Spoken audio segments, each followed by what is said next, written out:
We'll get right to that as soon as they're back in that courtroom. Earlier this morning, you heard Trayvon Martin's mom, Sybrina Fulton, on the stand saying about that 911 call, that was definitely her son yelling for help. And then we also heard from Trayvon Martin's brother, George Fulton. Listen here to what he said in court. I've heard it from a computer and from TV. And do you recognize any voices on that tape? Yes. Whose voice do you recognize? My brother. Trayvon's? Yes. What parts of the recording do you recognize as your brother's voice? The yelling and the screaming.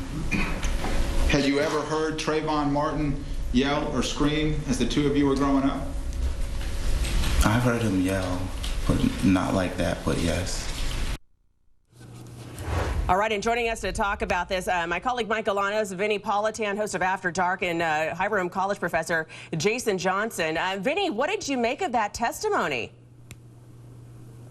I thought it was not as strong as Sybrina Fulton's testimony because he wavered a little bit, and he even said at the end of direct examination that he never heard him scream like that before. So not as strong, but still important. It's important for this jury to see Trayvon's brother, and you saw how well-spoken he was, how composed he was up on the witness stand. All that stuff helps to paint a picture of who Trayvon Martin was, because I think today was about more than just identifying the voice. It was about trying to put in perspective that Trayvon Martin was a nice kid from a nice family. And defense attorney Mark O'Mara was really trying to poke some holes in that. What kind of, I mean, you've been in the courtroom as a former prosecutor. What was he trying to do exactly there in bringing in that news reporter's interview with him? Well, he's trying to say that he was being inconsistent, that he had said something different to the Miami reporter, Gio Benitez. But what he said on the stand was pretty much, as the judge said, the same thing that he told the reporter. He wasn't sure at first when he heard it. He wasn't 100% sure at first whether it was Trayvon, his brother, or not.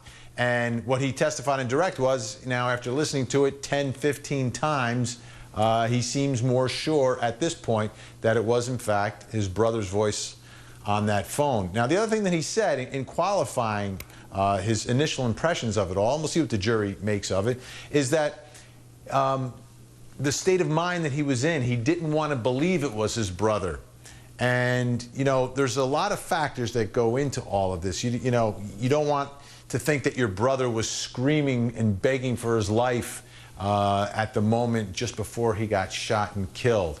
That may be part of it. And you know, the defense will say, well, you know, he wasn't sure because he wasn't sure, and then he came into court and said he was sure because he knew it would help convict George Zimmerman. So those are going to be the arguments. The jury will figure it out. But I thought he was an important witness, and I still think he's a good witness for the prosecution. Yeah. Jason Johnson's going to talk to us more about what he has to say. He was sitting here in the studio listening to this as we were all sitting here hearing Sybrina Fulton on the stand, Trayvon's mom and the brother. A lot swirling through everyone's minds. We'll talk about that. You will not miss a minute. As soon as we go back into court, we'll bring it to you live right here on HLN. We'll be right back.